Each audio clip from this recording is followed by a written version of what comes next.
Let's bring in former U.S. International Trade Commission chief and business professor at the University of Maryland, Peter Morici. Peter, great to see you back here. You heard that warning from Robert Kiyosaki there saying, I'm worried about Credit Suisse. And when I hear that, I think to myself, well, the two banks that just collapsed, they were pretty niche banks, right? They focused on one particular area, tech or something like that. Credit Suisse is a major international bank that supposedly is diversified. So when you hear that, what should the rest of us be doing today with our money?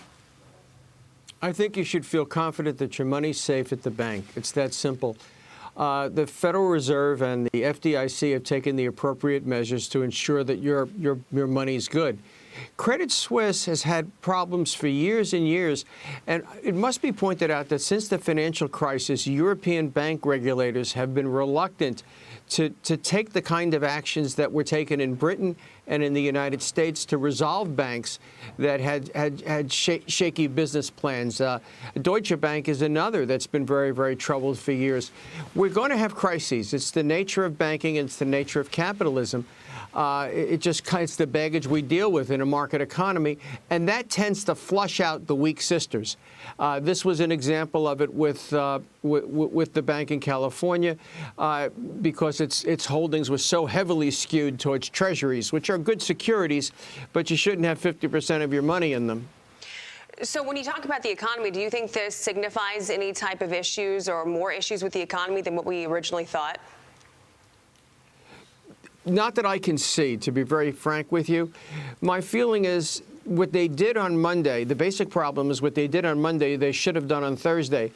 SVC was a solvent bank with a liquidity problem. That's different than, having liabilities greater than your assets. And given that the Federal Reserve precipitated this crisis by raising interest rates after a long period of zero interest rates, the logical thing to do would have been to have implemented a credit facility on Thursday for them to borrow money against their sound Treasury securities to basically deal with depositors who were feeling pressure to withdraw their money, and this all would have been averted. But think about the first thing that came out of the president's mouth, just like the railroad calamity in Ohio. We're going to hold those accountable who are responsible for this. I have seen no evidence that there's been any wrongdoing at the bank. It's that simple. People make business decisions. Sometimes they make incorrect ones. But where's the waste, fraud, and abuse that he's talking about? But that's the problem. Those kinds of emotive statements are not helpful for calming markets at times when they need calming. Likewise, over at the Treasury and the Federal Reserve, they labor at night constantly about moral hazard. What are we telling people if we redeem their deposits over $250,000 and they weren't smart enough to check the balance sheet at the bank? Wait a minute. Is grandma, who may have $500,000 in savings, supposed to do an audit on the bank when she deposits the money? Since when did depositing your money at a bank become a risky enterprise? They weren't buying derivatives on corn futures on the New York Mercantile Exchange. Yeah, to your point, Biden was pretty fiery with his, we're going to hold people accountable, but weren't his regulators supposed to do that? I feel like the regulators in his administration, his White House, are the ones that sort of missed the boat on this. Where was Gerald Bernstein? Where was Gerald Bernstein and Lael Baird, his principal advisors, when he was saying those things? The trouble is the culture in the West Wing. Everything that happens, you pull a string in America. I mean, if there's a heavy snowstorm in California that causes flooding 2 weeks later, first thing he's going to say is, I'm going to hold those accountable. We're going to haul them into justice and so forth. I mean, there's such an anti-business attitude at the White House that they don't do constructive things. And I think we now can say with safety and assurance that the Treasury and Federal Reserve are being run by amateurs. Yeah. I mean, they really should have been in there Thursday after what happened in 2009. Remember, Jerome Powell was at Treasury in 2009 and 2008. They should have seen this coming. But instead, they were worried about concepts of moral hazard and holding the bank accountable and all the rest of that nonsense. This bank is solvent. It should not have failed, and valuable assets are being lost. For example, that bank has made a lot of successful loans to startups because it understands the startup community just about as well as any bank in America. Merging that into Merrill Lynch or Bank of America or what have you, excuse me, not Morgan, J.P. Morgan, Merrill Lynch doesn't exist anymore, is going to lose all that.